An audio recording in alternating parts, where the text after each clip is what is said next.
우리에게 주시는 말씀 누가복음 23장 25절에서 31절을 보도록 하겠습니다. 원래는 26절부터인데 제가 잘못해가지고 25절부터 읽겠습니다. 그들이 우리 한 절씩 교독합니다. 누가복음 23장 25절에서 31절. 그들이 요구하는 자 곧 밀란과 살인으로 말미암아 옥에 갇힌 자를 놓아주고 예수는 넘겨주어 그들의 뜻대로 하게 하니라. 그들이 예수를 끌고 갈 때에 시몬이라는 구레네 사람이 시골에서 오는 것을 붙들어 그에게 십자가를 지워 예수를 따르게 하더라.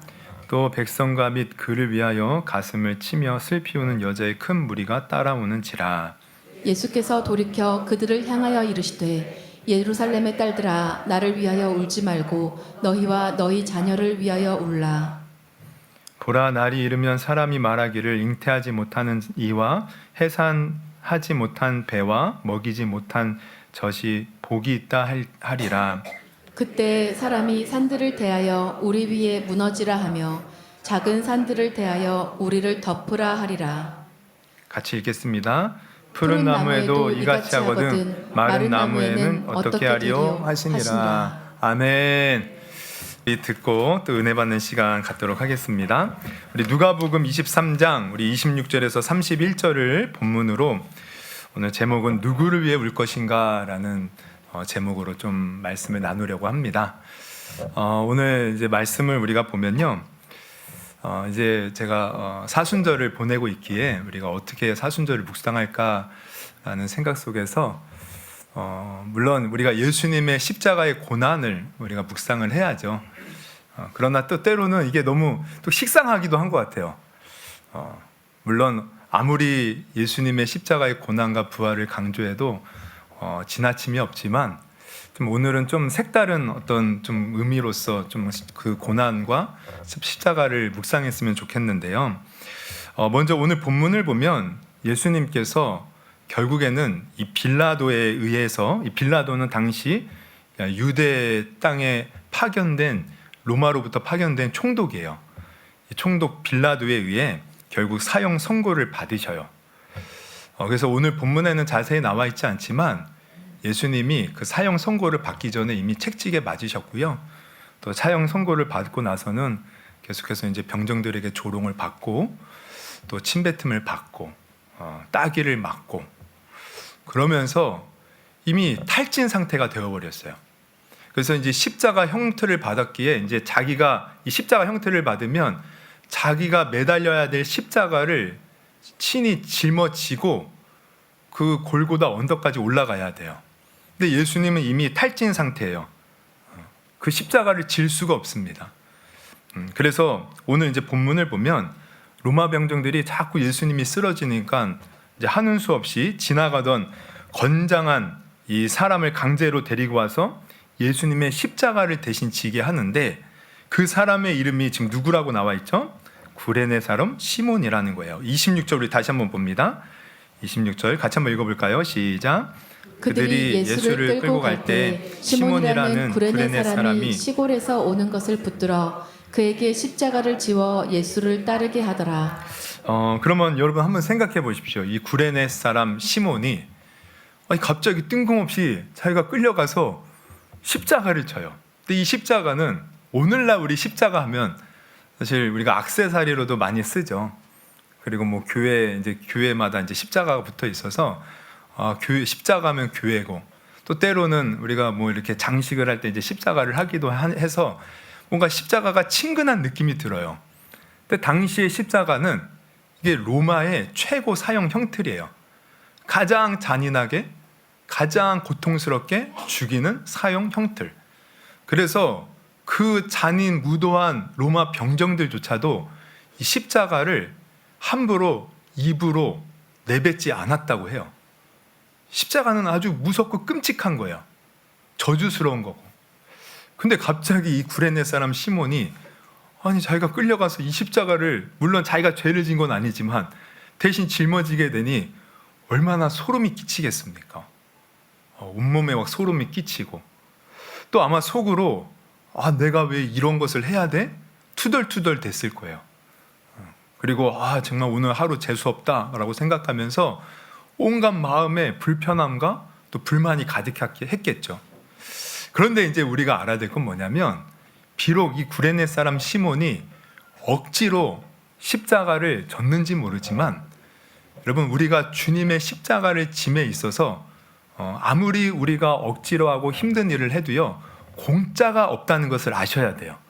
그러니까 이 구레네 사람이 비록 억지로 십자가를 졌지만 나중에 보면 결국 이 일로 말미암아 되었는지는 모르겠지만 그의 가정이 믿음의 가정이 되는 것을 보게 돼요.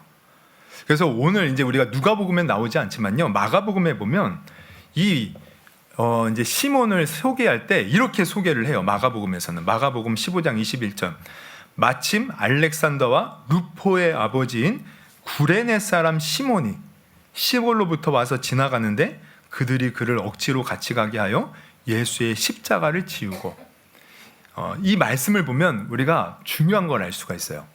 지금 이 시몬을 소개할 때 마가복음은 뭐라고 소개해요? 알렉산더와 루포의 아버지라고 소개하는 거예요. 그럼 왜 이렇게 소개할까요? 사실 우리가 신약 성경을 여러분 읽어보신 분은 아시겠지만 당시에는요, 어떤 누구를 소개할 때 누구의 아버지라고 소개하지 않고 누구의 아들 아무개라고 소개해요. 이게 사실 그때 당시에는 이력서입니다. 우리가 어디 회사에나 직장 들어가면 이력서를 내죠. 근데 그때 당시에 이력서는 누구의 아들이 이력서예요. 그래서 우리가 성경을 보면 우리가 베드로의 이름이 원래 이제 시몬이었는데 시몬은 누구의 아들이라고 성경은 소개하고 있어? 요한의 아들 시몬아. 바요나 시모나 그러죠. 요한의 아들 시모나. 그리고 또 예수님의 제자 중 요한과 또 우리 그 야고보는 누구의 아들로 소개돼요? 세베대의 아들. 우리 바디메오 다 아시죠? 이 바디메오라는 이름 자체가 바로 디메오의 아들이란 뜻이에요. 바디메오. 그러니까 다 이렇게 누구의 아들 아무개, 이게 당시의 소개서예요. 이력서예요. 그런데 지금 희한하게 마가복음에서 이 구레네 사람 시몬을 알렉산더와 루포의 아버지라고 소개하는 거야. 그럼 왜 그러냐? 이 마가복음은요, 예수님께서 부활 승천하시고 못해도 한 20년이 지난 후에 기록되었는데, 이때 당시에 알렉산더와 루포라는 사람이 유명했던 겁니다. 믿음의 사람으로 당시 이 믿음의 이 그리스도의 공동체 안에서 이 이름만 되면 모든 사람이 다 아는 거예요. 그만큼 믿음이 좋았던 거죠. 그러니까 지금 이 시몬의 아들이죠, 알렉산더 루포가. 비록 시몬이 억지로 십자가를 졌는지 모르지만 이게 공짜가 아니었어요. 하나님은 그가 한 수고를 기억하시고 그 가정에 믿음을 주신 겁니다. 그래서 그 자녀들이 엄청난 믿음의 사람으로 성장하는 복을 누렸다는 거예요. 그러니까 이 십자가를 지는 것, 이거 공짜가 없다는 겁니다. 여러분, 우리도 마찬가지죠. 우리가 예수 믿고 주님의 길을 감에 있어서 때로는 우리가 주님의 이 사명들을 감당할 때가 있어요. 교회에서든 우리 가정에서든 우리가 예수님을 믿고 주님의 말씀 따라 주님의 십자가의 길을 가는 것, 여기에는 여러분 공짜가 없다는 것을 오늘 분명히 깨닫기를 주님의 이름으로 축원합니다. 그러니까 내가 예수님 말씀 따라 살아갈 때 이게 때로는 힘들 수 있어요. 그리고 고달플 수 있고, 다들 우리가 주일날 오는 것도 그렇죠. 남들 다 놀러 가고 쉬는데 주일날 꼭 와야 돼? 물론 우리 다 기쁨으로 온 줄 믿습니다. 근데 하나님은 우리가 억지로라도 와도 이걸 기억하신다는 거예요. 물론 하나님은 기쁨으로 자원하여 하나님께 드리는 제물을 기뻐하시지만, 그러나 우리가 인간인지라 우리 모습을 보면 우리의 감정은 시도 때도 없이 변합니다. 우리의 마음은 시도 때도 없이 변해요. 우리가 주님의 길을 가고 십자가의 길을 가는 것, 이건 책임과 의무가 따르는 것인데 때로는 내가 마음으로 힘들 수도 있고 하기 싫을 때도 있다는 거예요. 그러나 우리가 감정이 그렇지 않아도, 내 상황이 지금 여의치 않아도 어쨌든 억지로라도 주님을 내 삶의 우선위에 두고 주를 위하여 내가 헌신하고 주의 길을 가고 주의 말씀 따라 살아가면 주님은 그 모든 것을 다 기억하시고 우리에게 더 좋은 것으로 갚아주신다는 것을 여러분 아시기를 바랍니다. 반드시 주님은 그것을 공짜로 그냥 내버려 두지 않고 하나님은 우리가 행하는 것에 다 상급을 주시고 또 복으로 갚아주셔요. 그러니까 이게 구원이 참 은혜로운 게 뭐냐면 우리는 구원을 선물로 받잖아요. 여러분 우리가 계속 오후 예배 때 구원의 서정에 대해서 말씀드리는데 저도 이 말씀을 준비하고 이렇게 말씀을 전하면서 깨닫는 게 뭐냐면 이 구원의 서정이 어떻게 되냐면 우리가 하나님의 부르심을 받아요. 또 거듭남의 체험을 해요. 그리고 또 회심을 우리가 경험하게 되고 또 칭의와 성화를 거쳐요. 이제 오늘 마지막에 이제 오늘 견인에 대해서 말씀드릴 건데 보면 이게 다 우리의 어떤 노력과 우리의 수고가 담겨 있는 게 없습니다. 처음부터 마지막까지 다 하나님의 은혜로 되는 거예요. 우리가 지금 이 자리에 있는 것도 하나님의 은혜인 줄 믿습니다.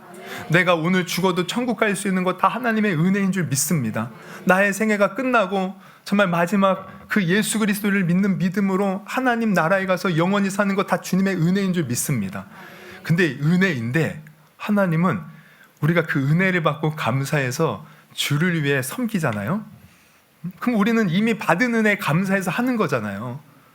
사실 큰 은혜를 이미 주님이 주셨기에 우리가 대가를 바랄 그는 명분이 없는데 그럼에도 불구하고 하나님은 내가 주를 위해 기뻐하고 헌신하고 주의 길을 간 그 모든 것을 또 기억하시고 갚아주신다는 거예요. 이 땅에서 갚아주시고 천국에서 갚아주셔요. 절대 헛된 것이 없어요. 어떤 목사님의 간증인데 그 목사님의 어머님이 자기가 어렸을 때 이제 예수를 처음 그 동네 교회가 생겨서 예수를 처음 믿었대요. 근데 그 집은 너무 가난한 집이었어요. 문제가 많은 집이었어요.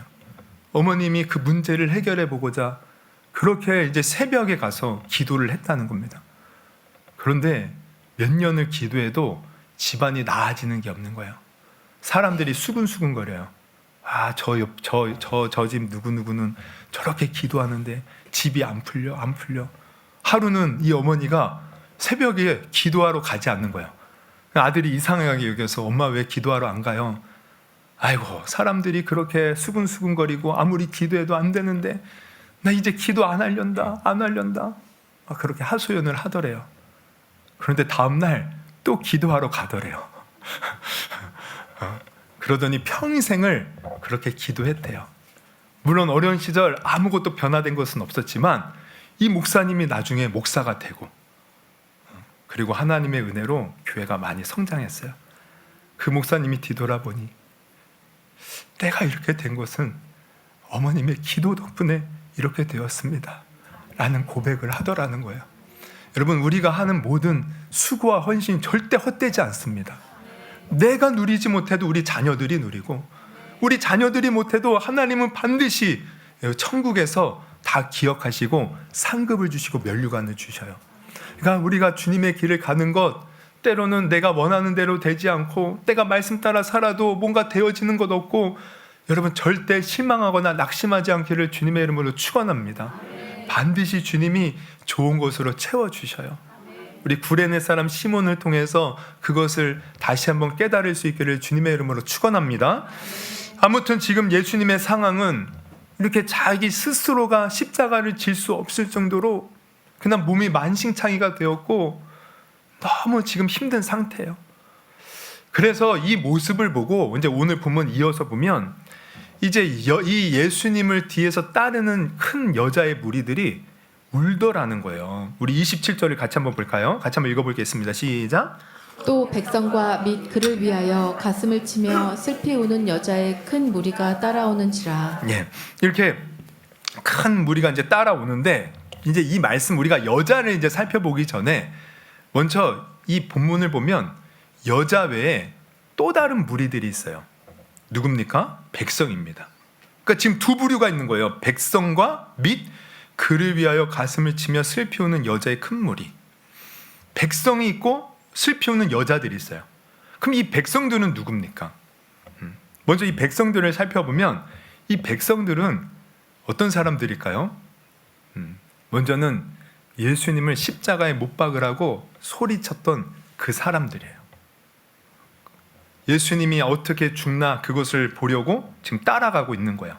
또 어떤 백성들은 호기심에 지금 큰 이 사형 선고가 이제 결판이 나서 이제 벌어지고 있으니 어떤 일이 벌어지나 궁금해서 지금 따라가는 거죠. 또 어떤 사람들은 그냥 사람들이 막 몰려가니까 대중 심리에 의해서 지금 무슨 일이 벌어졌지? 하면서 그냥 아무 생각 없이 따라가는 사람들도 있었을 거예요. 그러니까 이 백성들은 사실 예수님을 믿는 믿음으로 따른 것이 아니라 그냥 따른 겁니다. 그럼 이걸 통해서 우리가 알 수 있는 게 뭐예요? 예수님을 따르는 자인데 어떤 사람들은 자기의 어떤 생각 속에서 예수님과 상관없이 따르는 사람들이 있다는 거예요. 오늘날에도 마찬가지입니다. 우리가 하나님을 믿고 예수님을 믿는다고 하는데 어떤 사람은 정말 그 은혜에 감사하여 감격하여 그분이 주신 십자가의 은혜에 깊이 감사하면서 그분을 믿고 따르는 사람이 있는가 하면 어떤 사람은 그냥 남편이 가니까 부인이 가니까 아무나 생각 없이 따라오는 사람도 있어요. 아니면 사람들이 뭐 좋다고 하니까 그냥 한번 호기심에 따라가는 사람도 있어요. 아니면 말로는 나 예수님 믿어요 하는데 하나님을 믿고 예수님을 따르는 목적이 주님을 위한 것이 아니라 다 나를 위한 거예요. 내가 복받고 내가 성공하고 내가 잘되고 다 이기적인 동기에서 주님을 따르는 사람들이 있다는 거예요. 여러분, 그러면 우리는 이것을 통해서 한번 우리 자신을 돌아봐야 됩니다. 나는 과연 어떤 부류에 속해 있는가? 나는 주님을 따른다고 하는데, 믿는다고 하는데 나는 정말 나의 믿음이 주님 보시기에 진실한 믿음으로 이 자리에 있는가? 아니면 다른 목적으로 이 자리에 있는가? 여러분, 정말 주님을 바르게 믿는 저와 여러분이 되기를 주님의 이름으로 축원합니다. 제가 이번 주에 목요일날 우리 전도사님이 새벽 예배 이제 말씀하시는데 그 12의 혈루증 앓던 여인에 대해서 말씀을 하셔요. 여인이 가진 믿음에 대해서. 근데 그 첫 번째 믿음이 바로 옷자락에 손을 대어도 내 이 12해 동안 마르지 않았던 이 피 흘림, 이 하혈하는 것, 이게 끊어질 것이라는 믿음이 있었다는 거예요. 믿음. 근데 제가 그 얘기를 듣는데 과연 나에게는 그 믿음이 있는가? 이게 갑자기 딱 제 마음에 꽂히더라고요.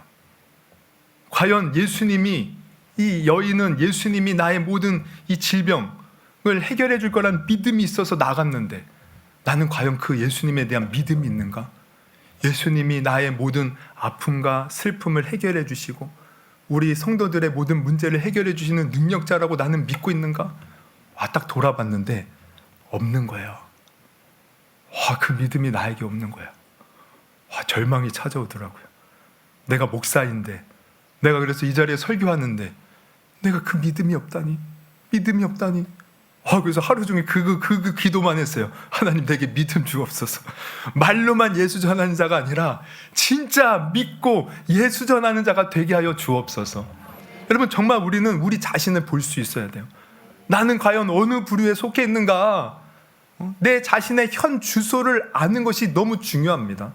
여러분, 우리가 내비게이션을 보고 어디 차를 운전하고 가거나 지도 이제 우리가 가끔씩 보면 여러분 그 스타필드라고 아시죠? 우리 옥길동에 이제 스타필드가 있어요. 저희 사는 근처에. 근데 저 수원이나 아니면 일산 이 고향 가잖아요. 스타필드가 어마어마합니다. 그렇게 큰 난 건물 처음 봤어요. 진짜 웅장해요. 엄청 커요. 딱 갔는데 진짜 뭐가 어디 있는지 하나도 모르겠더라고요. 그러면 이제 가면은 이 배치도가 있어요. 그 이제 알려주는 안내판. 그럼 이제 그걸 봐요. 근데 우리가 아무리 그걸 봐도요, 뭘 알아야 그걸 통해서 길을 찾아요. 제일 먼저 뭘 알아야 되는지 아십니까? 현위치를 알아야 돼요. 현위치를. 내가 지금 어디에 서 있는가. 여러분, 내비게이션을 봐도 그래요. 내가 지금 어디에 있는지 알아야 그 길을 따라가는지, 내가 현재 어디 있는지 위치를 모르면 앞만 봐도 우리 못 찾아갑니다. 여러분, 우리 신앙도 마찬가지예요.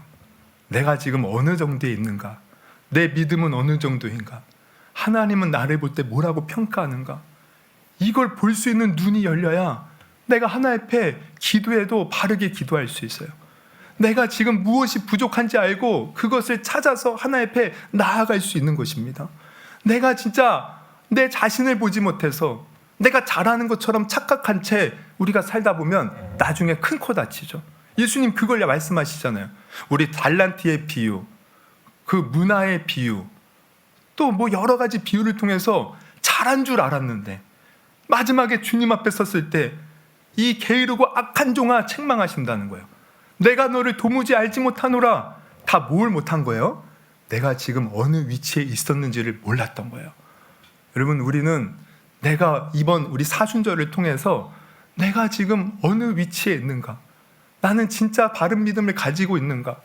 나는 정말 예수님의 그 십자가를 바라보며 그 십자가가 나를 구원한 십자가라는 것을 믿고 있는가? 여러분, 바르게 우리 믿음을 점검해 볼 수 있기를 주님의 이름으로 축원합니다. 이게 너무나도 중요한 거예요. 그리고 나아가서 예수님은 이제 이 우는 여자들을 향해서 이제 말씀을 하시는데 이제 뭐라고 말씀하셔요? 이 여자들은 예수님이 지금 십자가 달리기 위해서 그 골고다 언덕 올라가신 모습 너무 비참하고 처참하고 불쌍하니까 울고 있었어요. 근데 예수님은 그 여인들을 향해서 뭐라고 말씀하시냐면 28절 우리 같이 한번 읽어볼까요? 시작. 예루살렘의 딸들아 나를 위하여 울지 말고 너희와 너희 자녀를 위하여 울라. 뭐래요? 예수님께서 나를 위해 울지 말래요. 지금 여인들은 예수님 때문에 예수님을 보면서 울었잖아요. 근데 예수님 보고 울지 말래요. 너희와 너희 자녀들을 위해서 울래요. 그러면 왜 그럴까요? 그게 이제 뒤에 이유가 나와요. 29절부터 보면 보라 날이 이르면 사람이 말하기를 잉태하지 못하는 이와 해산하지 못한 배와 먹이지 못한 젖이 복이 있다 하리라. 그때 사람이 산들을 대하여 우리 위에 무너지리라며 작은 산들을 대하여 우리를 덮으라 하리라. 푸른 나무에도 이같이 하거든 마른 나무에는 어떻게 되리요? 이게 무슨 말입니까? 지금 말이 좀 어렵죠? 이게 무슨 말인지 잘 모르겠죠? 근데 이게 가만히 보면 이제 비유적인 표현들이에요. 지금 이게 뭐 보면은 29절에 보면은 사람이 말하기를 이제 보라 때가 이러, 이제 그 날이 이르요.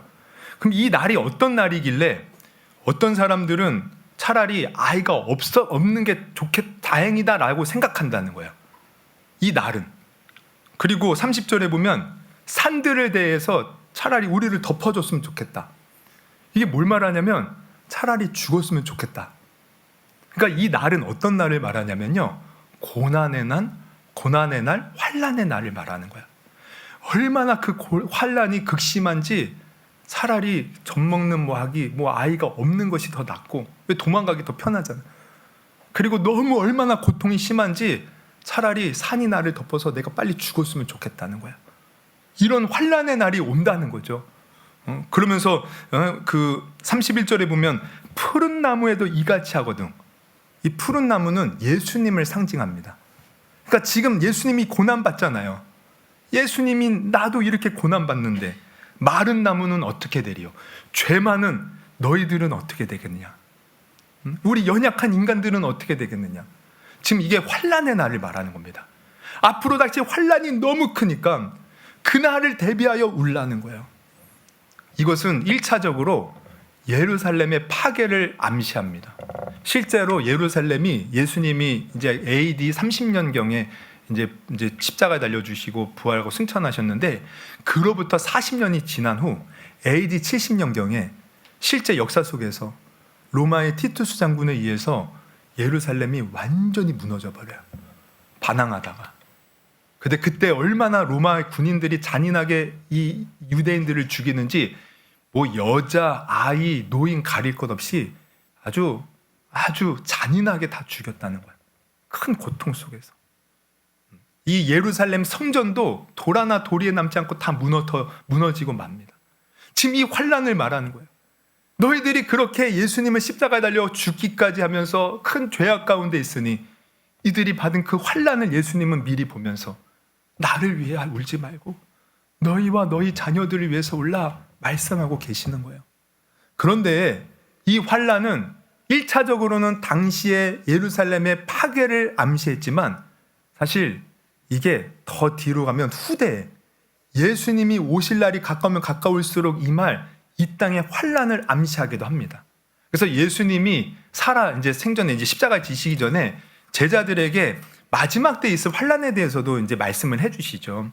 이게 이제 누가복음 21장에 나오는데요. 우리 10절부터 보면은 또 이르시되 민족이 민족을 나라가 나라를 대적하여 일어나겠고 곳곳에 큰 지진과 기근과 전염병이 있겠고 또 무서운 일과 하늘로부터 큰 징조들이 있으리라.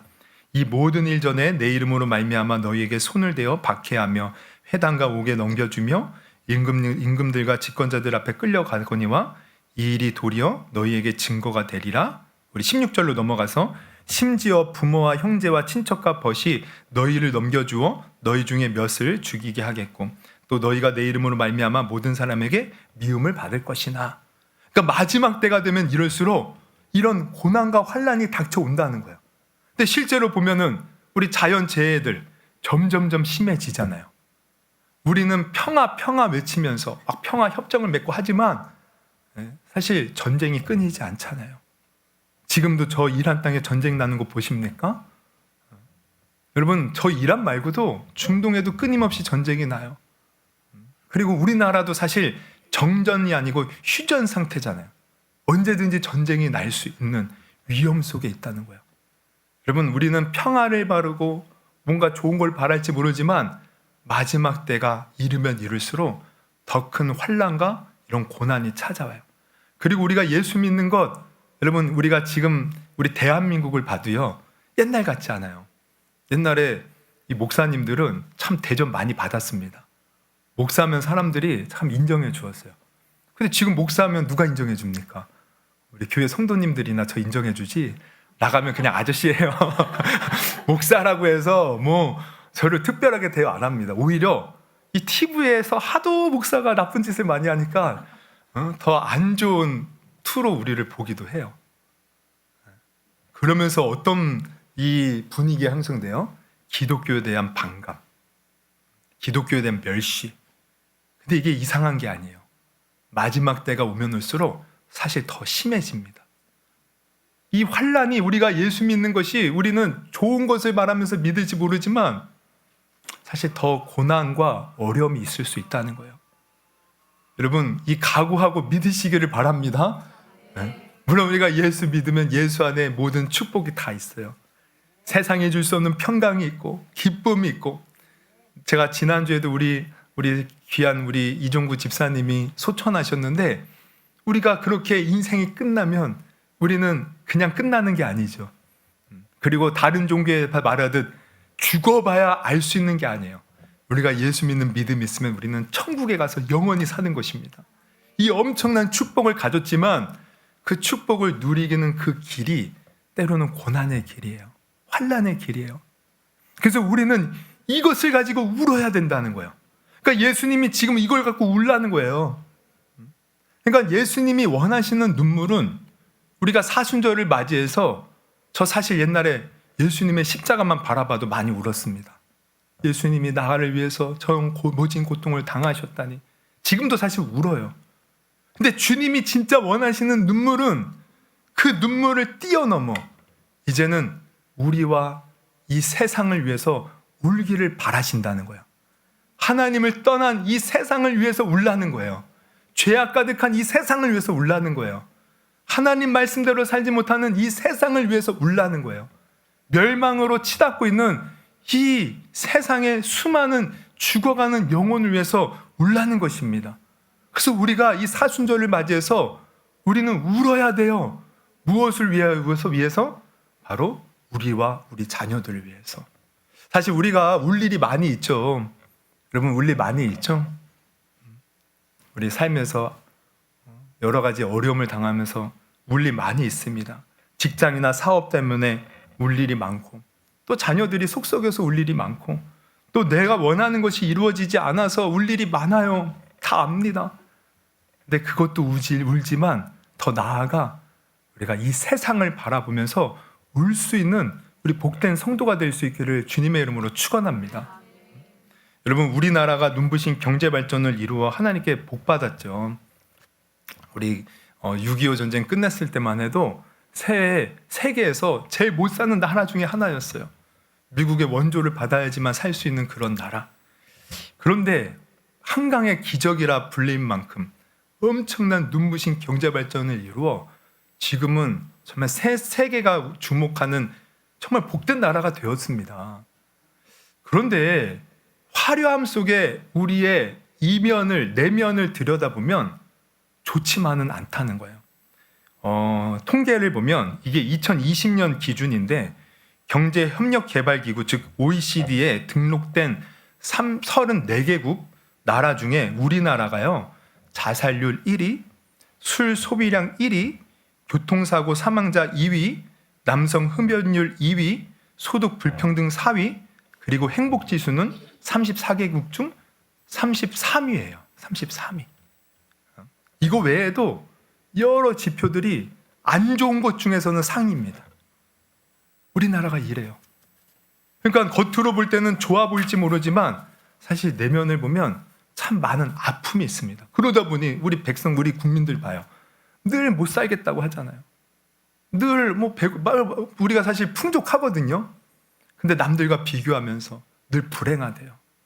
뭔가 만족이 없어요. 그러면서 해마다 어떤 정신질환자들 또 그와 관련된 범죄율은 계속해서 늘어나고 있어요. 음란과 거짓과 탐욕이 이 세상을 지배하고 있어요. 끊임없이 분열하고 갈등하고 있어요. 여러분 이런 나라, 여러분 우리는 자녀들에게 어떤 나라 물려주고 싶습니까? 정말 좋은 나라 물려주고 싶지 않습니까? 그러면 우리가 울어야 돼요. 지금 주님의 마음을 품고 이 악에 빠진 어두운 이 새 나라를 위해서 울어야 됩니다. 근데 여러분은 무엇을 위해 울었습니까? 그런데 더 심각한 것이 있어요. 정말 우리가 가장 울어야 할 것은 뭔지 아십니까? 바로 이 세상의 빛과 소금의 역할을 해야 할 우리 교회를 위해서 울어야 된다는 거예요. 교회를 위해서. 여러분 제가 몇 년 전에 제가 이제 개척하고 이제 얼마 지나지 않았을 때요. 이제 어떤 아는 목사님이 전화해서 아유 개척하고 힘들지? 그러면서 자기가 아는 교회가 지금 담임 목사를 뽑는다는 거예요. 한번 저보고 지원을 해보라는 거죠. 그러면서 담임 목사님이 이제 갑자기 사임을 했대요. 제가 물어봤죠. 사임한 이유가 뭐예요? 그랬더니 성도들과 싸워서 갈등이 있어서 어쩔 수 없이 그만을 뒀다. 그러면서 하는 얘기가 뭐냐면 그 교회는 지금까지 3번이나 분열되어 온 교회라. 3번이나. 이번에도 새로운 목사님이 그 성도들과 화합하지 못하고 그렇게 이미 나갔다고 저보고 지원하라는 거예요. 별로 지원하고 싶지 않더라고요. 그리고 사실 제가 개척하기 전에도 저희 이제 원로 목사님께서 이제 제가 개척하려고 나오니까 막막해 보이잖아요. 근데 이제 제가 이제 섬겼던 교회 근처에 이제 한 교회가 또 그때 이제 목사님이 사임을 한 거예요. 저보고 이제 지원을 하라고. 그러니까 제가 그때가 이제 40살이었는데 그 교회는 42살부터 이제 뽑아요. 근데 자기가 이제 그 장로님을 잘 안다고 장로님을 소개시켜주면서 저를 막 이제 이렇게 제발 한번 이제 서류라도 받아달라고. 그래서 제가 이제 서류도 내고 근데 이제 한번 가서 이제 수혈교를 하는데 마음에 들으셨나 봐. 그래서 이제 많은 분들이 이렇게 지원을 했는데 그 중에서 이제 저와 다른 목사님이 2명이 뽑혀가지고 또 가서 또 최종 설교를 했어요. 근데 안타깝게도 제가 경력이나 사실 외모는 제가 더 나은데 경력이나 여러 가지 나이도 그렇고 그분한테 밀려가지고 50명이 투표해서 이제 그 위원자들 50명 투표해서 제가 이제 그분이 장로님이 알려주셨어요. 36대 14로 떨어졌다고 가서 개척하라고 그런 적이 있는데 사실 그 교회도요 목사님들이 몇 번 바뀌었어요. 처음 채웠던 목사님이 여러 가지 비리와 횡령으로 그래서 잘리고 또 그 다음 목사님이 또 이렇게 성도들과 또 갈등을 일으키고 또 떠나고 또 그 목사님이 또 성도님하고 또 안 좋아가지고 그러면서 이제 새로 뽑은 거죠. 그러니까 이게 여러분 우리가 그 교회만 그런 게 아니에요. 오늘날 교회를 보면 정말 많은 갈등이 있고 분열이 있습니다. 싸움이 있어요. 아니 세상의 빛의 역할을 감당하고 소금의 역할을 감당해야 되는데 싸우고 있다는 거예요. 가슴 아플 일입니다. 가슴을 치면서 우리가 회개하면서 울어야 될 일이라는 거예요. 우리 지방의 목사님들만 봐도요 때로는 답답할 때가 있어요. 정말 목회에 올인을 하고 목회에 힘을 내야 되는데 어디 좋은데 놀러 가고 먹고 마시고 하는 모습들을 보면 가슴 아플 때가 있어요.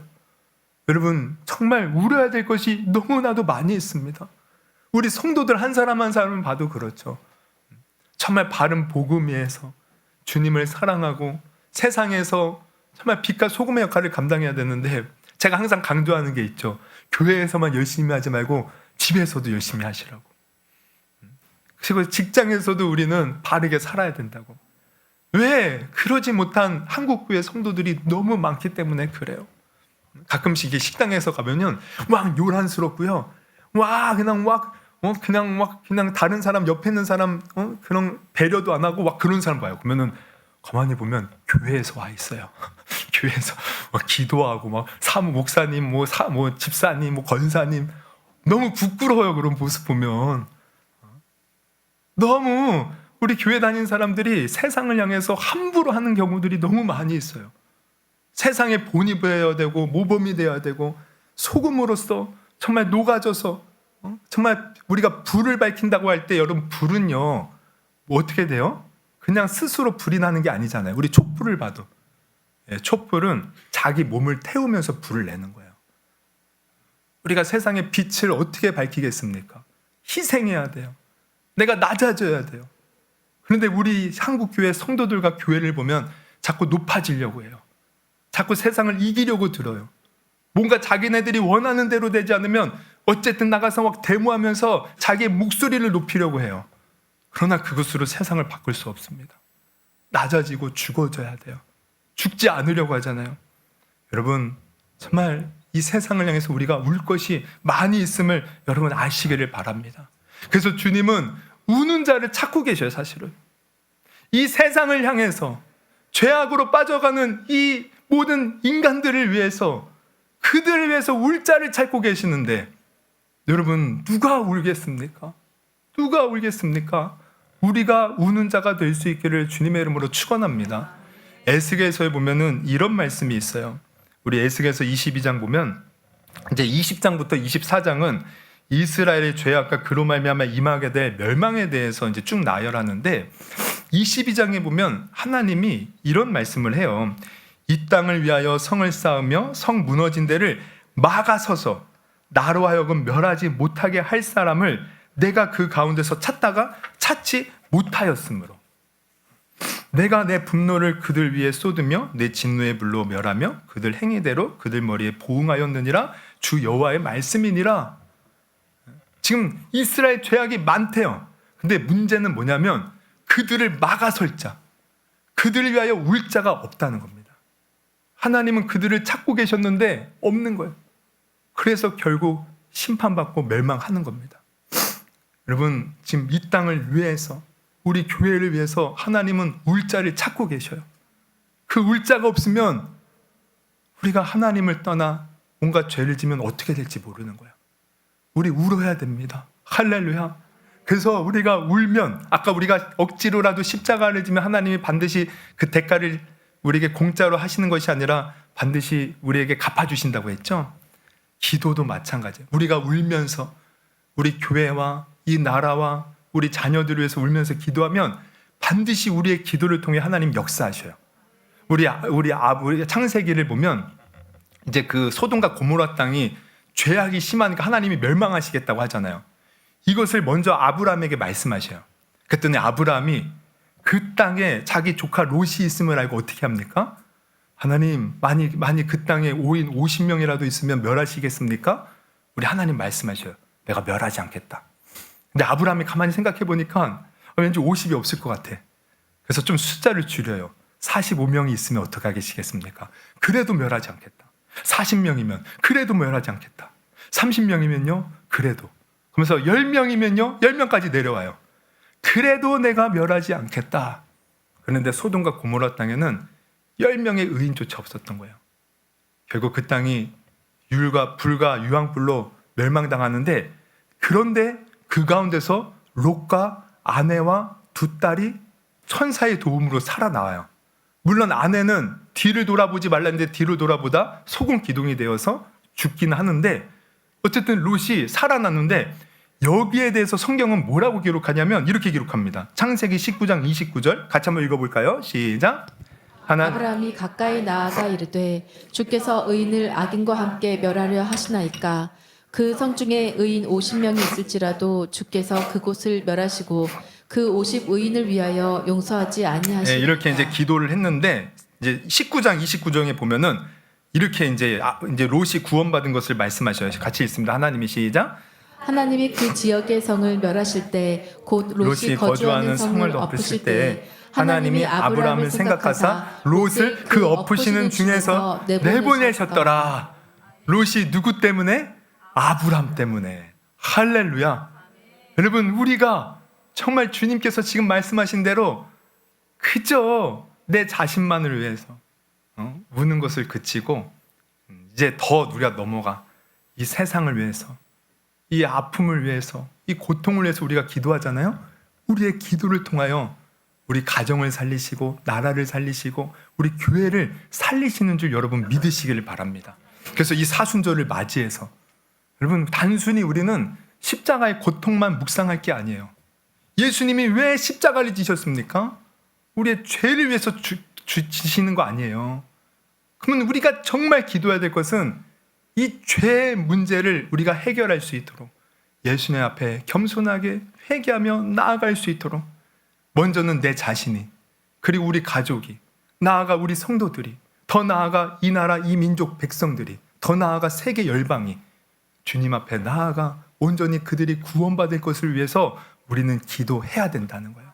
울어야 된다는 거예요. 여러분, 사순절 우리가 이렇게 보내고 있는데요, 예수님의 십자가 깊이 묵상할 수 있기를 주님의 이름으로 축원합니다. 그러면서 나아가서 정말 주님의 눈이 어디 있는가 바라보며 정말 이 땅을 위해서, 우리 자녀들을 위해서, 교회를 위해서 또 울면서 기도할 수 있는 그런 성숙하고 복된 우리 모든 성도들이 될 수 있기를 주님의 이름으로 축원합니다. 그리고 주님의 길 가는 것이 힘들어도 우리 마음을 다해서 힘을 다해서 끝까지 가십시오. 반드시 주님이 갚아주시고 더 좋은 것으로 채워주실 줄 믿습니다. 우리 한번 들은 말씀 놓고 기도했으면 좋겠어요. 이 시간 한번 기도하실 때 우리 오늘 말씀을 들으면서 어떤 마음이 드십니까? 여러분, 정말 우리는 그저 예수님을 아무 생각 없이 따르는 자, 믿는 자가 되지 않기를 바랍니다. 백성이 아니라 정말 우는 자가 되어야 돼요.